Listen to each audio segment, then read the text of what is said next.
and put a few questions to Brian Cowen in the course of the press conference. I have three questions to put to the Taoiseach, and the first is to do with the debt. What level of debt will this country have in a year's time on the basis of the calculations that you've been working on over the last while? I know that you haven't precisely stated it, but you must have some working assumptions regarding the level of debt. What do you think it will be? Well, the first point, Vincent, is it would depend on the drawdown on the facility, should this facility be agreed. Yes, but you must have some idea of the extent of the drawdown. Well, I mean, again, in relation to what the detail of the programme will be, those discussions will now start.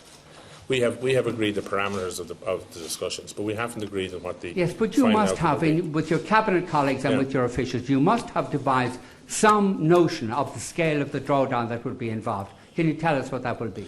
Well, we've just explained, Vincent, that we haven't agreed what the level of drawdown will be. I know you haven't agreed. I didn't ask you about that. I said you must have internally devised some idea of the scale of the drawdown. Can you tell us, the Irish people, what the scale of the drawdown will be and what burden of debt the Irish people will have after a year, 2 years and 3 years in your own estimations? We know there's no agreement, but in your estimations. Well, the reason why I can't give you a specific answer to the level of drawdown is because stress testing will obviously have to be undertaken in relation to the banking system to see if further capitalisation is required. Whilst we have capital of over 8% capital ratios, which compare well, it's clearly that the markets are looking for perhaps a higher capital ratio in our banking system. So that's a factor. And so, we are here to announce tonight, Vincent, that we are applying for this facility. We have indicated to you that those discussions will be taking place in the next few weeks, and all of the detailed technical discussions will come out of that discussion. This is not a technical issue, but okay, can I follow that up by asking you, what undertakings are you giving?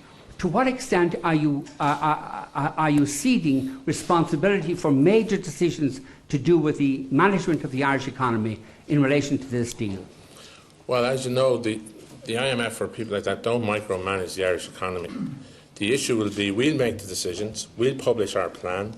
It's in the context of the publication of this plan by this government of making a correction of 6 billion and 15 billion over the next 4 years. What level of decisions, what decision making are you ceding? Are you yielding to the IMF or the EU or whatever as a result of this plan? We're not ceding any policy decision in relation to how we're going to continue with the correction in our own public finances. We're going to publish a plan which is being discussed presently by the government, which we will return after this press conference.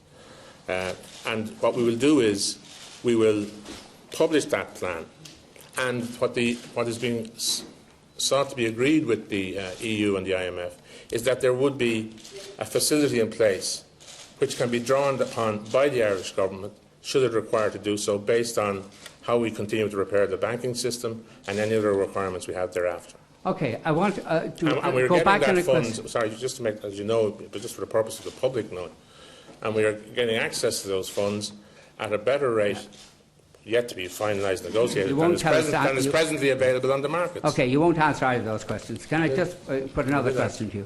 And that, in all your answers to do with your own Brian Cowen's culpability for the disaster that has happened in this country, you have talked about the advice you got, you've talked about the bankers and their culpability, the regulator and their culpability, the markets and how they've screwed us up and all that.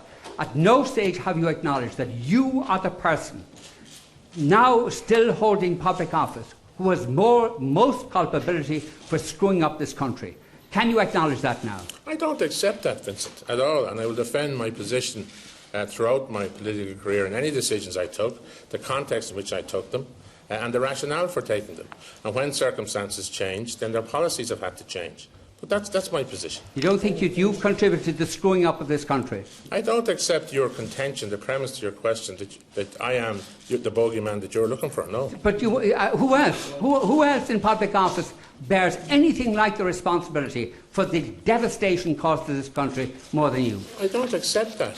And I outlined in detail reasons why I can say that. I have made all of my decisions in my time, and government decisions, implementing those policies with government approval. And I can give the rationale for all of those decisions. And now the circumstances have changed, we've had to change our policy direction. And finally, with regard to a question that you were asked before and debated before, maybe you won't debate it now. The reality is, and everybody bar you seems to know this, you're a liability, not just to your party, not just to your government, but to the country, because nobody believes you. And also people know you're the guy most responsible for the chaos that has been caused. Don't you owe it, as an act of patriotism to the Irish people, to get out now? Sorry, Vincent, I don't accept the premise of what you're saying. I have done every decision I've taken has been in the public interest. I did it on the basis of the best advice and take responsibility for all my decisions. I've never abdicated responsibility for any of my decisions. And during my time, I can discuss on another occasion with you the various decisions I did make which have brought benefit to the country. Circumstances changed. We were hit by a financial and economic crisis in this country, and we've had to change. There you go. It's everybody else's fault but yours. No, absolutely. I did not say that. I have always said that I take my share of responsibility. But I'm also saying that all the decisions we took... Tell us exactly what you're to blame for. Were taken in the national interest. Tell us what you're to blame for. Go through what you're to blame for. That was Brian Cowen. He said that he would tell us on another occasion the decisions that he took that were to the benefit of the country, and we'd advise and invite him yet again to come on this programme and tell us of the decisions that he took that were of benefit to the country, and we'd talk to him about the other decisions that he took that were of less benefit to the country. But we've been asking him now for 3 years to come on the programme.